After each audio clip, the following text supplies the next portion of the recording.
Well, with me now is Lebo Diseko from BBC's Focus on Africa programme. You are South African. One realises you travel around the world, you always have to treat police officers with respect.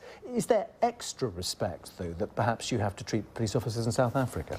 Well, as you said, I think anywhere you go, you do have to treat police officers with respect. But yes, I think in South Africa there is particularly, you have to take a particular level of care. I myself have had situations where people have had to intervene on my behalf because, you know, they're more prone to get annoyed. Exactly. Overreaction. I mean, the taxi driver here, it seems, parked on the wrong side of the road and caused a traffic jam. Now, if he didn't immediately jump in that sort of scenario when the police told him to, can you understand, without actually sort of alluding to this case in particular, how events can escalate very quickly from your experiences of living in South Africa? Well, I think it's not entirely clear exactly how things unfolded. What we do know is that the crowd were watching and were really outraged, and that's indeed how we know about it. Well, that's interesting, because the crowd were watching, and I think they told the police officers that they were filming on their mobile phones. Let's just run this clip, because I don't know how good your Zulu is, but if you could just maybe just listen to it and just translate some of the comments that the crowd are making.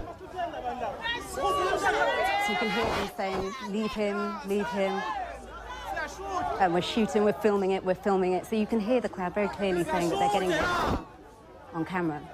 And yet the police officers seem to just carry on with total impunity about something like this. And the fact that they are doing that and not listening to the crowd around them, is that something which is just built up over years of being in hostile situations and just having to get on with their job, perhaps during the apartheid era, for example?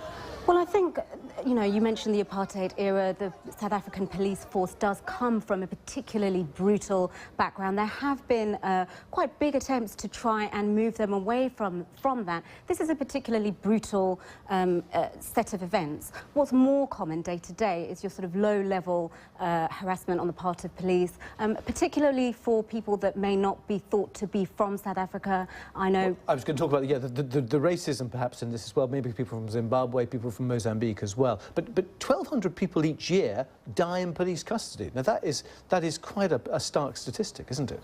Absolutely. And you know, there is an independent police complaints body, and Amnesty International have said that between April 2011 and March 2012, that body received over 700 complaints. So, you know, there are some real challenges. All right. OK, Lebo, thank you very much indeed for joining us on the programme. Now, less than 3 days to go until Kenya's general election. It's shaping up to be a close contest between the current Prime Minister, Raila Odinga, and